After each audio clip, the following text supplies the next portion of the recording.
Okay, in this video, we're actually going to order fractions, not just figure out which one is bigger than one other one. So it says order the following fractions from smallest to largest: 2/5, -1/4, 2/3, and -1/2.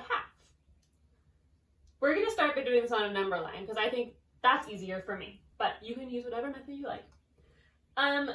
First of all, I know that the positive numbers are going to be bigger than the negative numbers.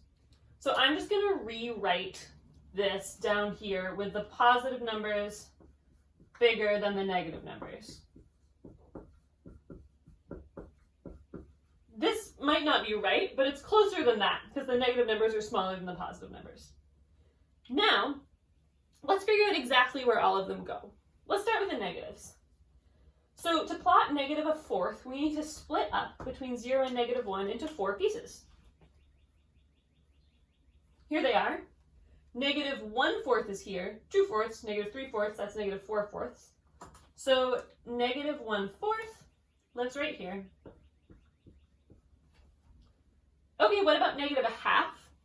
Well, -2/4 is the same thing as -1/2. Notice that this is right in between 0 and -1. So -1/2 goes here. Okay, so we know that -1/2 is actually smaller. Good. Now let's do 2/5. That's positive, so it goes between 0 and 1.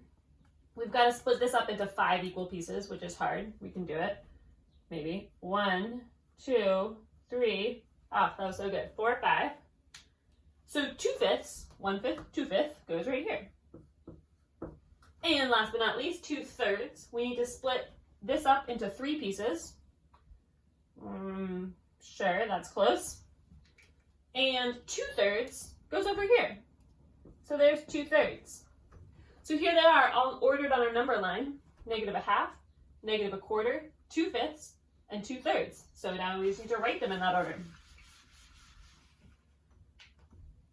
-1/2, -1/4, 2/5, and 2/3. That is the correct ordering from smallest to largest. I'm going to show you another way to do this that doesn't use a number line. This time we're going to use logic and common denominators.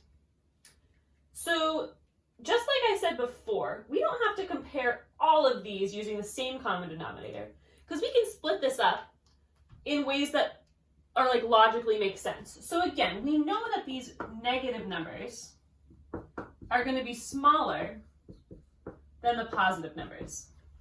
So I'm not worried about comparing -1/4 to 2/5. I know -1/4 is smaller. But what about -1/4 and -1/2? Let's just find the common denominator of these two. This one's not super tough. You might just know in your head that -1/2 is the same thing as -2/4. Because 2 times 2 is 4. Right? Okay. So -1/2, -1/4, and -2/4, which one's smaller? Well, you know that -2/4 is smaller because it's further to the left on the number line. So the correct ordering of these goes -1/2 is smallest. I'm going to label that with S, smallest. Then -1/4. Now, which one of these two is smaller? Let's find the common denominator. It's going to be 15. If that seems crazy to you, go back to the common denominator lesson. And 2/5 is the same thing as 10/15. And 2/3, that's not true. 2/5 is the same thing as 6/15. 2/3 is the same thing as 10/15. So these are already in the correct order. 2/5 is smaller than 2/3, which is our largest. So here's the correct ordering again, this time using common denominators to help us figure it out. Those are all my videos. There are some Khan Academy videos and an article if that's helpful for you. Otherwise, head on to practice.